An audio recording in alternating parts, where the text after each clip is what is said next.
Greetings from Carson Goring, from Nikki, Aurora, and from me. Well, I have some news from on high for you. The Volgo drums have been beating. And a certain person of Indian identity, princely identity, has informed me that India has been agog, and I can't say which states because obviously it begins to give away who has been speaking to me, that Harry has been approaching people in India, asking, one could almost say begging, for them to host him and Meghan for a visit to India in October. Well, I don't think that can be right. It has to be at least November. Because Harry and Meghan want to go to India because they want to ratify their importance to the world and the message that they are giving. Because Harry and Meghan, in case you didn't know, are setting themselves up as the absolute authority on what is and isn't desirable worldwide. And they are going to be going on these fact-finding missions that they offer to pay something towards, but we'll get to that in a while, where Colombia is concerned. And in fact, it ends up costing everybody a very great deal of money, except Harry and Meghan. Their generosity knows no bounds. It's almost as altruistic as their love of family. Don't take my word for it. Ask Thomas Markle Sr., Samantha, Thomas Markle Jr. Oh, and we mustn't forget, ask the King and the Queen and the Prince and Princess of Wales. They can tell you all about the love that Harry and Meghan bear for family. Oh, they're so altruistic. Isn't it wonderful that we have this example of two marvelous human beings, so humanitarian, who are going to show us the way to leading a loving, communal life, all about community and all about loving your fellow man and loving your family and following their example in every way.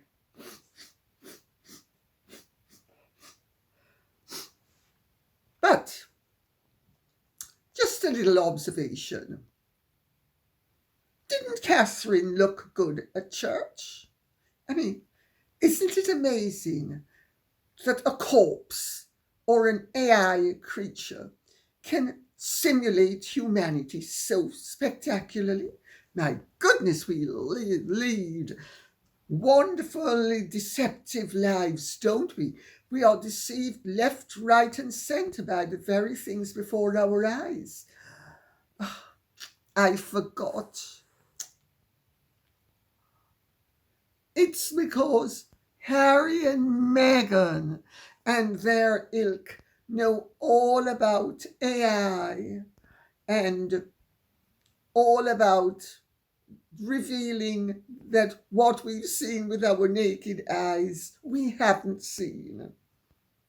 Now, to plunge in with rather less mocking subjects, Quantum Entanglement says, Dear Lady C, recently I have learned that Joe Rogan is suing MSNBC for $30 million. The The suit claims the news organization deceptively edited a video to make it look like he was pro Kamala Harris when he was actually criticizing her. Do you think that Mr. Rogan is justified in suing MSNBC? God bless. I certainly do. I think it's absolutely outrageous. I have seen the clips. I think it's absolutely outrageous. Joe Rogan was speaking to someone, and everything he was saying about Tulci Gabbard, NBC spun around and said he was saying about Kamala Harris, that she'd served 8 years here, this, that, and the other. He was speaking about Tulci Gabbard. And it is absolutely outrageous that they would so brazenly lie and doctor information of this kind. I mean, they're supposed to be a reputable news organization. Can you imagine the hue and cry had it been with the shoe on the other foot? It is a deeply ominous, really deeply ominous. And more than that, I don't think I need say. He should sue. They've evidently taken it down, but it's not good enough. It shouldn't have come up in the first place. If other people are fined hundreds of millions for far less serious things than a reputable news agency, ostensibly reputable, I should say, lying and actually making out that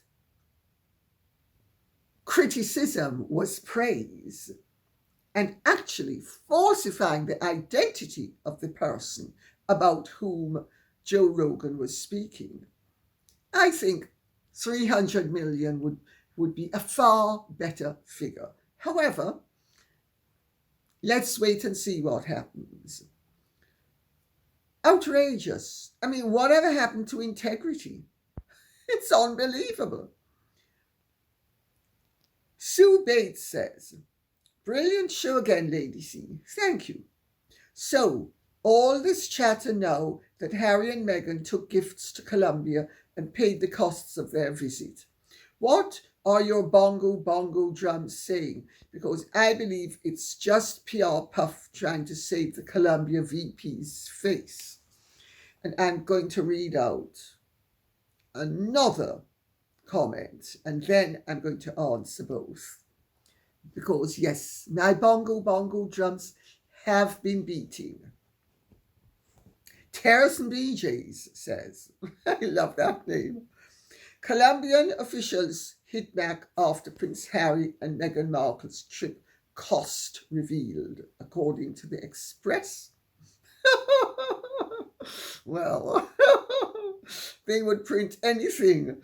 They're a cut and paste publication now.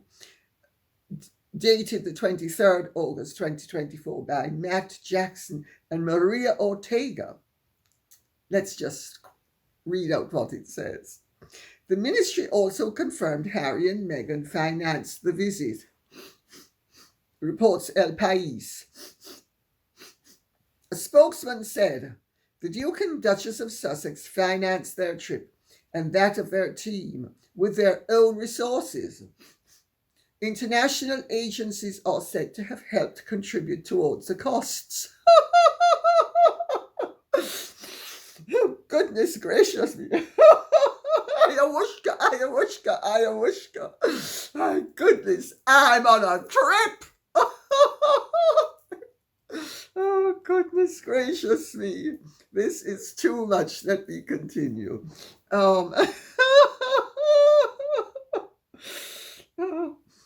The minister said the visit allowed the people of Colombia to engage with the Archewell Foundation. Absolutely.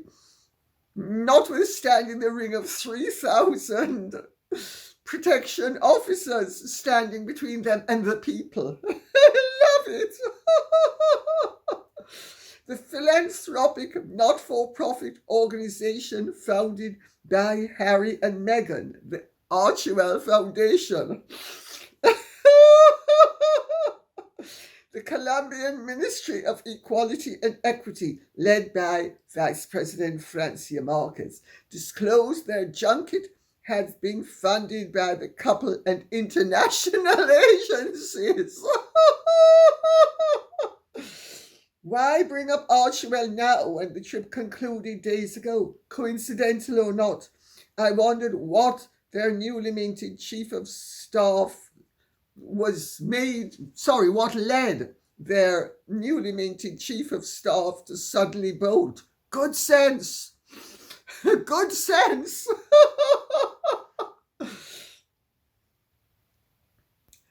You notice how it is phrased.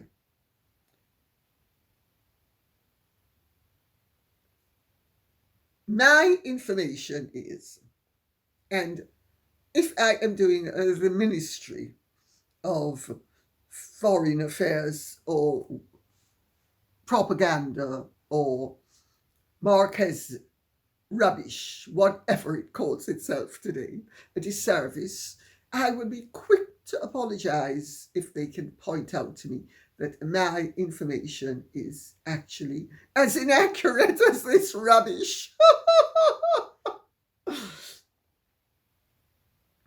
Harry and Meghan's Archewell will have made a small contribution so that they would all be able to say what they are saying. And now, when it became obvious that the trip was an expensive PR exercise for two race-baiting women, one, Francia Marquez, for whom I have some respect because she has scratched and clawed her way up and she has ability.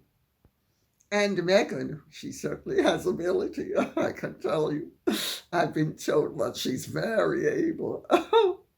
Yeah, very able.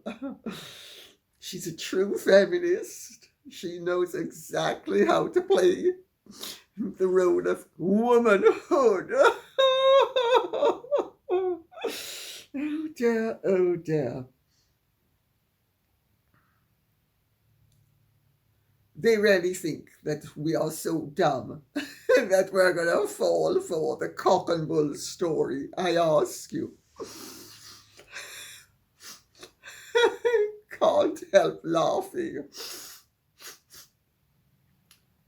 I wonder if Mickey's fur is bothering my nose.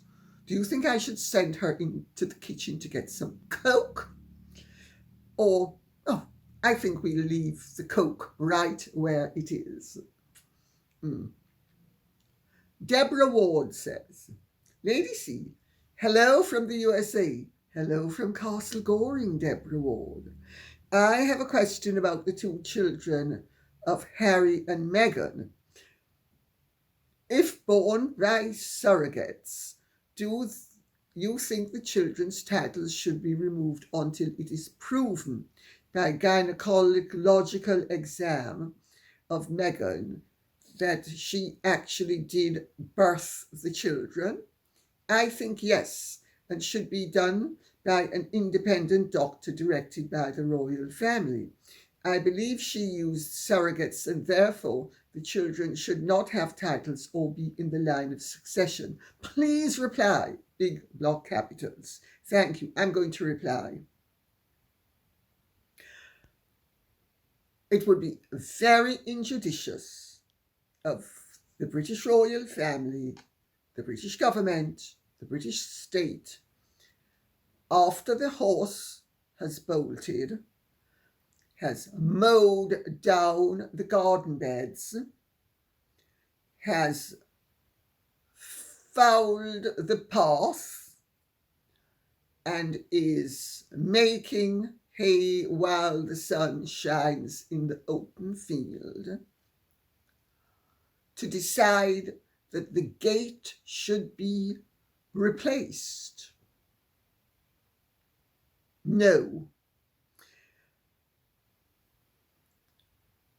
What has happened as a result of Harry and Meghan knowing what the system is and how to fall in with it. And they have done it very successfully. I think it would be the end in folly and injudiciousness and recklessness to remove those children's titles until something was proven. I'm going to read a comment at the end of this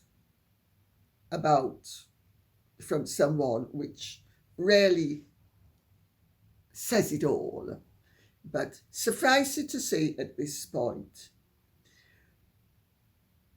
it would be an act of supreme folly. Harry and Meghan have orchestrated things in such a way that the children have an entitlement to the titles on the face of the documents. When the royal family was reluctant to call them prince and princess, Harry and Meghan beat them to the punch and did, and put the family in this situation where either it was going to say they are not princes and princesses, which would have caused a huge scandal, or they were going to go along with it. Let's remember how Lilibet's birth announcement was made. The royal family officially announced that a baby was born for, not to, Meghan. However, Meghan and Harry have birth certificates which, on the face of it, incontrovertibly, until otherwise proven, mean that the children are theirs and that they were born of Meghan's body.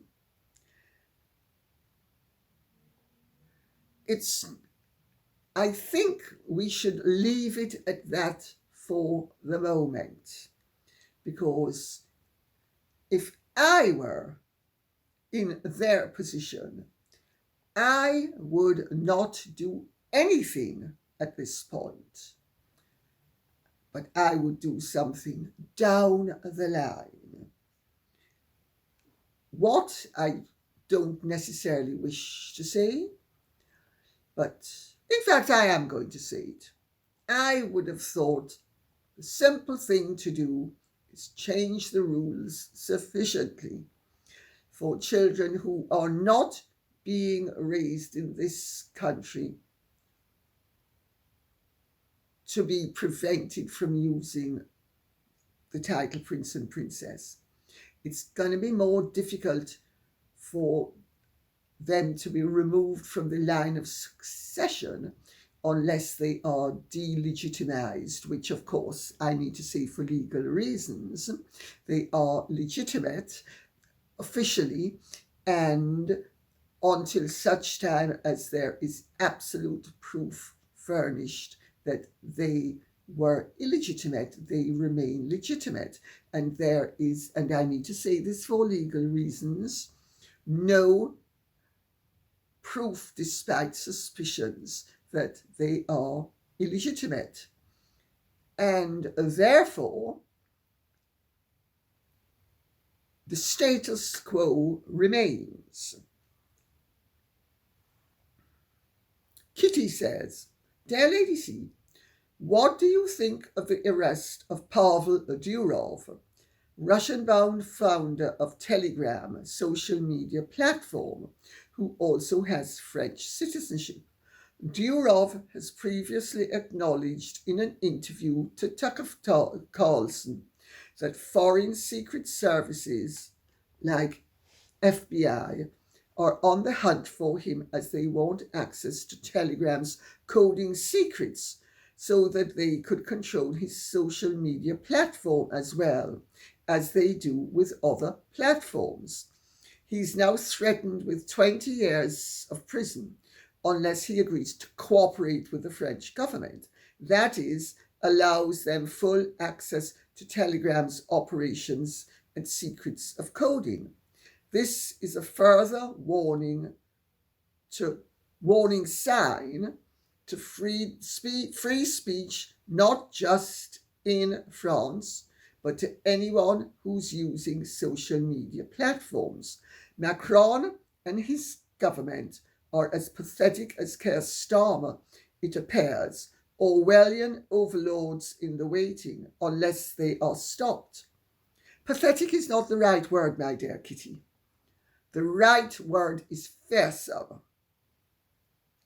not pathetic. They're too effective to be pathetic.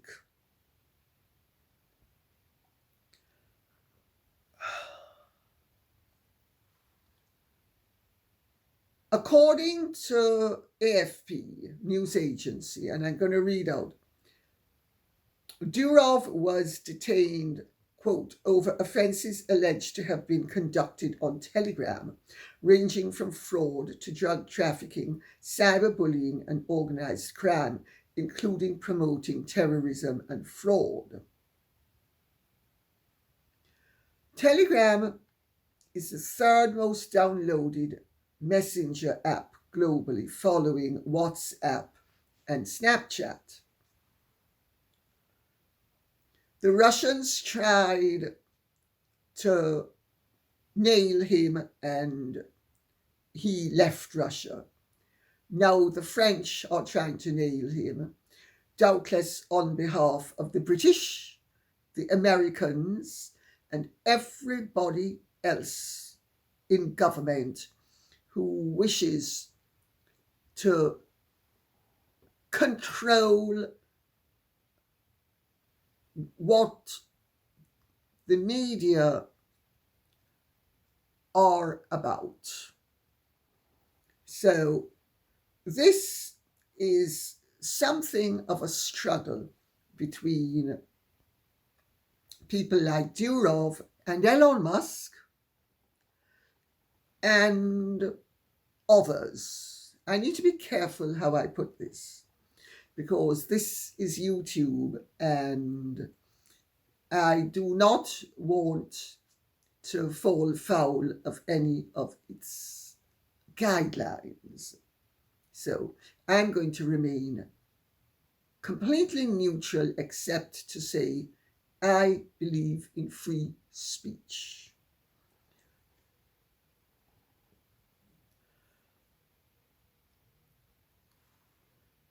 Elon Musk has said that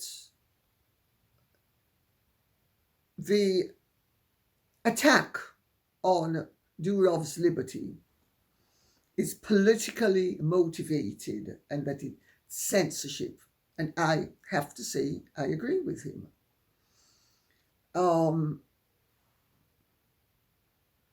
Elon Musk says, it's 2023 in Europe and you are being executed for liking a meme. Well, I think that is a figure of speech and is a little bit extreme, but it gets the point across that we are very quickly heading towards a world where, unless we are very vigilant in terms of protecting our rights to civil liberties, they will be taken away from us. I'm going to read out. Durov's arrest, aside from being incredibly unjust based on the current charges, it's clear that Durov isn't involved in terrorism or arms trafficking. It's also a significant blow to freedom of speech. That was said by Georgi Alburov, who is a colleague of the late opposition leader Alexei Navalny's Anti-Corruption Foundation.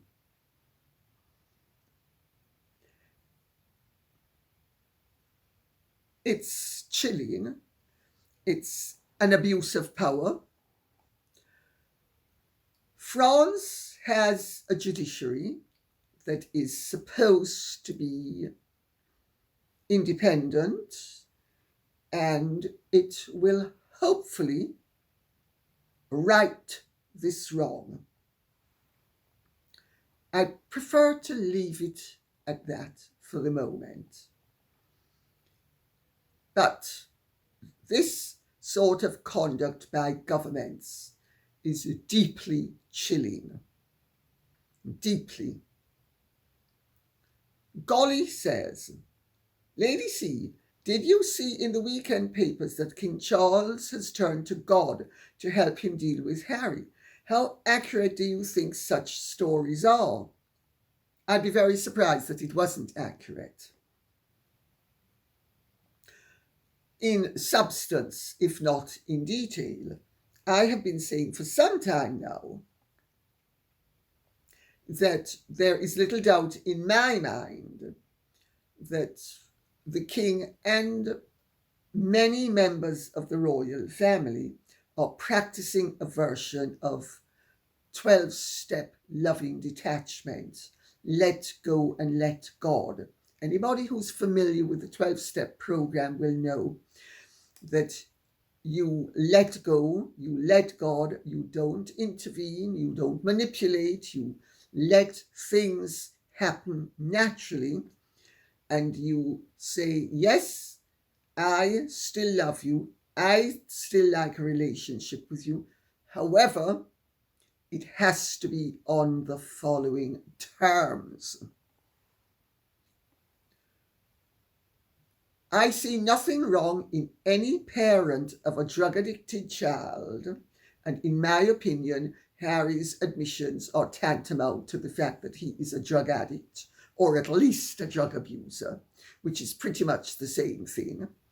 Because if you're not a drug abuser, I don't know what else addiction would be, except, so let's leave it sort of at that. I'm trying to dance my way around things, if you don't mind, in some respects. He is, in my opinion, clearly drug-addled. It has affected him. He's also involved in a very destructive relationship with a very malevolent spouse. All of these are things that are everyday occurrences in the 12-step program. There's nothing unique about what's happening with Harry and Meghan, except it's being played out on a world stage. And if I were in Charles's shoes, I am pretty sure I would be pretty much doing what he is doing in many ways. I'm not saying he's doing everything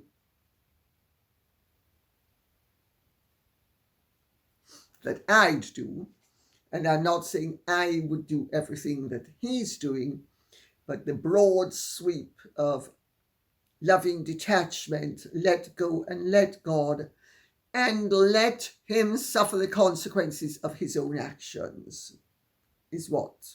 But also leaving the door open, saying, you are my son, I love you, no matter what.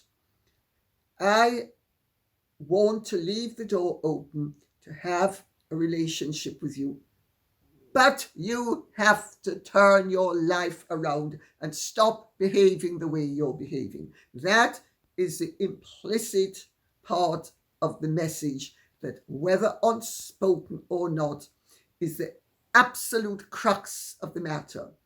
And anybody in the position that the king and the queen are in or have ever been in will know, if they are 12-steppers, what I am speaking about. So, and the 12-step program is basically St. Francis of Assisi. It's inspired by his philosophy. So it's Christian, and I don't know why people would be surprised that the head of the Church of England would take a Christian view of things. I think it's to be commended. That doesn't mean that I think that Harry and Meghan shouldn't be totally removed from the royal family website, because they should be. That's for starters. Gina says, "Dear Lady C, I read this and thought of you immediately.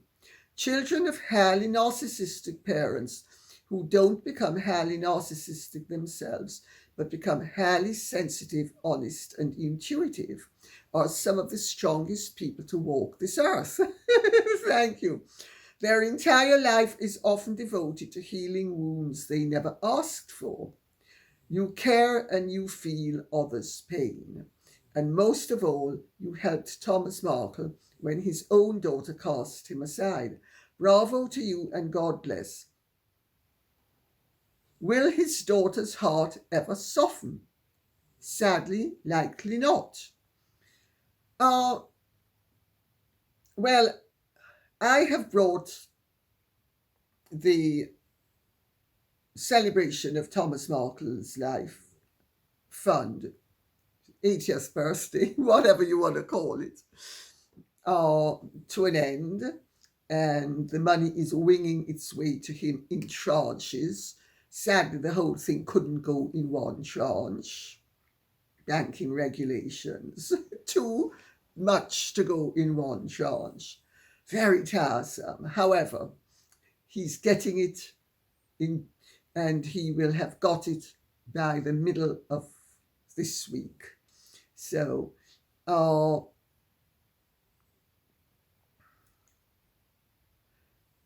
I have hope for Archie and Lily, because I know, as the product of a deeply disturbed narcissistic environment myself,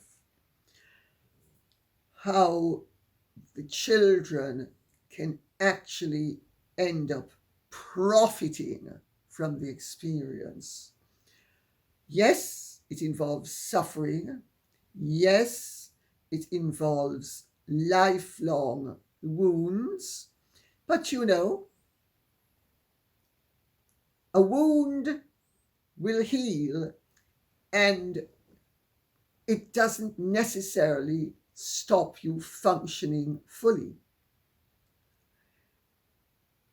Everything in life needs to be turned from base metal, needs to be turned into gold, and that which is gold needs to be respected and, I suppose one could say, valued. I think that my experience of my mother has been very painful. It certainly was extremely distressing for decades. She affected my life in the most detrimental way while she was alive, for the full time that she was alive. But I don't really regret it. It's been an enriching experience. And I think one of the messages of life is, no matter what happens to you, you've got to try to turn it from base metal into gold. The alchemist's tool. That is the secret to what is ultimately, in my opinion, a worthwhile life. And I would say that I have spent my whole life with a guiding motto that I came to in my 20s. When I'm on my deathbed, what's my view going to be? And I have led my life with that.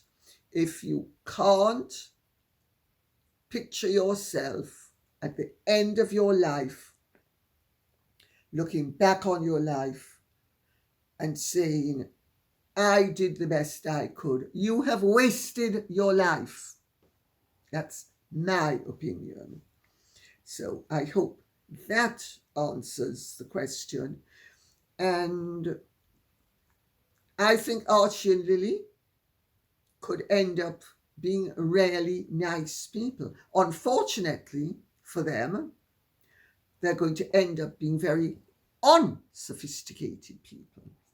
And unfortunately for them, they are going to end up with claptrap values unless they stop listening to their parents, because Meghan and Harry's values, they talk a stupid talk and they walk a destructive walk. At least my parents, my mother included, she talked sterling talk. She didn't act it, but she talked it. But who knows? Maybe Harry and Meghan's children will end up thinking this is all California claptrap, and also they're not going to know their families. I knew my family, and my family in its various branches was a very enriching experience for me and for my siblings.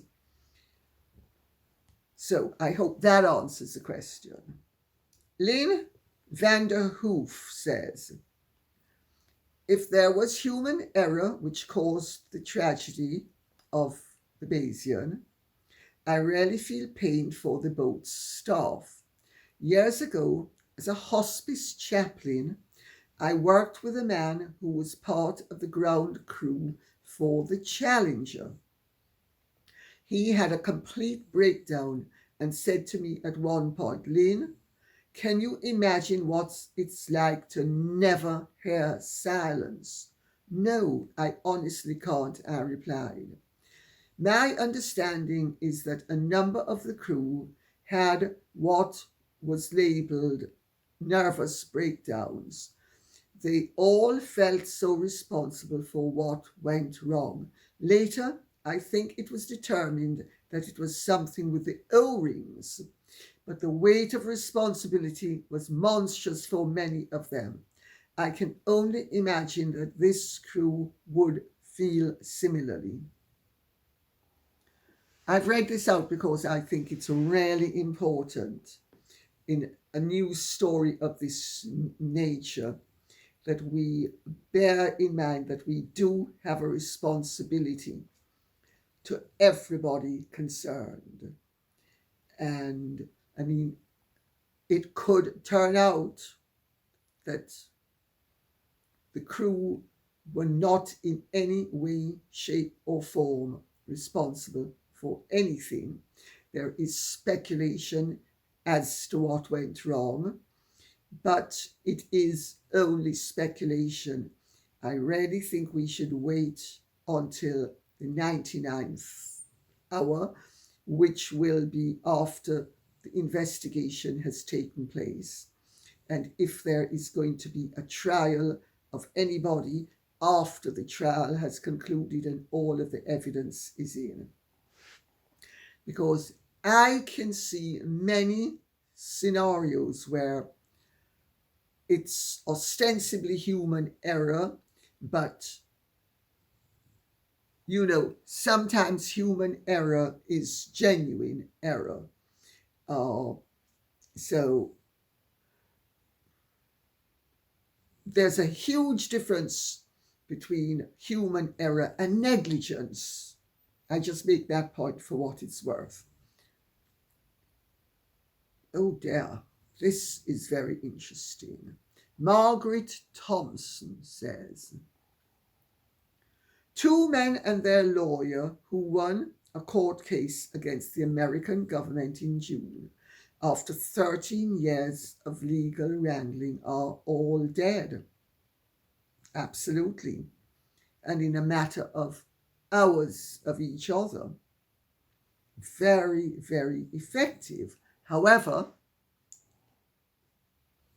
as I have said before, it would appear Stephen Chamberlain's death was a genuine accident, and it is possible that the Bayesian disaster was also beyond the control of those involved. Remember the Bayesian odds, 1 billion to 1, but it didn't say impossible, it said 1 billion to 1. And D. Co says, and his partner was killed on the street within 5 hours. Odd, very odd. However, what all of this raises is more than one series of questions. Everybody at the moment is focused on the physical details of what happened, why it happened, whether the boat was unsinkable. Well, it clearly wasn't because it sank, as indeed did the Titanic, unsinkable but sank. Was it human error? Was it not? Did something so catastrophic happen that even though the boat was unsinkable, it was damaged and sank? And that has nothing to do with human error, the downblasts, etc., etc. There's so much speculation, so many almost impossible number of theories and possibilities that, however, there is another one that I'm going to propose, which is a more esoteric one. If it turns out that it was an accident, which I would be very surprised it wasn't, whether human error or not is beside the point. I understand the conspiracy theories and the motivations, but the woman who ran down Stephen Chamberlain waited and has cooperated. So that was clearly a genuine accident. The other, whether human error or not, took place, in my view at this point, and I'm choosing my words very carefully, will most likely also emerge as having been a genuine accident, irrespective of the contributory factors involved. All of this begs another explanation, aside from conspiracy theories and malevolent branches of governments deciding, well, we didn't get you one way, we're going to get you another. I'm speaking about destiny. So much has happened in my life that I now see, as I am at the tail end of my life, was destiny. I lived up to my destiny, but I was destined, and some of the terrible things that happened to me and some of the wonderful things that happened to me all intermingle, because without the terrible things, maybe I wouldn't have had the wonderful things. I'm going to use a small example. When I was 13 years old, I was hospitalized by a brutal team of German doctors called Dr. and Dr. Stam. He was an internist and she was a psychiatrist. And in my view, she was totally power crazed and into the whole thing for the money. And also, I suppose, they also thought, it's interesting, like I wasn't a human being. So it was an interesting case. I don't think they had ambitions to make an international name for themselves. I think they had ambitions to make money. And she was sadistic. I know that from some of what happened between us. She was a true sadist. And she was outraged that I was not bowing down to her authority. And she set out to make me aware of the fact that it was a power struggle. And I became aware of it. I may have been 13, but I wasn't dumb. I wasn't born dumb, and thank God I wasn't ever dumb. But one of the things her husband did at her behest was shoot me up with male hormones to masculinize me. Now, I sound very similar to my mother, and in my family, we all sound more or less alike. But my voice has a timbre to it.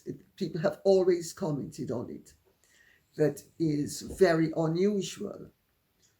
Could that have been assisted by the male hormones that I was shot up with? Possibly. Another, I was earmarked in 1968 to be the next big model after there was Jean Shrimpton, then there was Twiggy, then there was Penelope Tree, and then there was going to be me. And my father crushed it. I had the height. I was 5'6" and something, but my sisters and my mother were 5'3" and 5'1". My aunt, my mother's elder sister, and I were the exact same height, had the exact same size hands and feet. But would I have had that height? And also, would my hands and feet have developed the way they did? Bigger than my sisters, had I not been shot up full of hormones, which meant I could not have become a model, which also meant that I wouldn't have gained the reputation that I did for my looks, which I did in my late teens and early 20s, which, it has to be said, was a great advantage.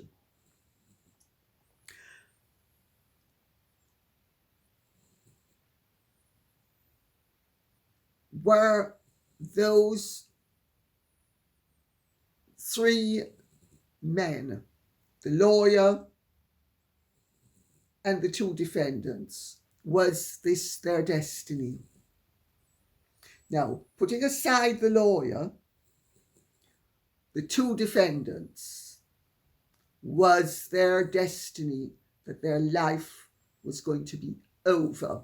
And when it wasn't over with, thanks to the American judiciary, it ended another way. These are very esoteric questions that go beyond ordinary conspiracy theories.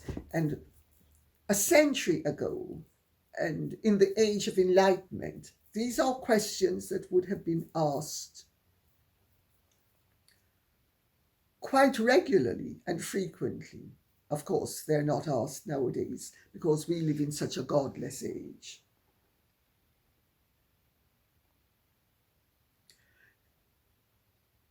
Juliet Browning says, "Hello, Lady C. Greetings from South Wales. I am going off subject, but I was reading through comments on various YouTube channels, and one made me laugh. And we're going to end with these two because they are both very entertaining. A lady thought you called Meghan a vulva hustler until someone pointed out you actually called her a vulgar hustler.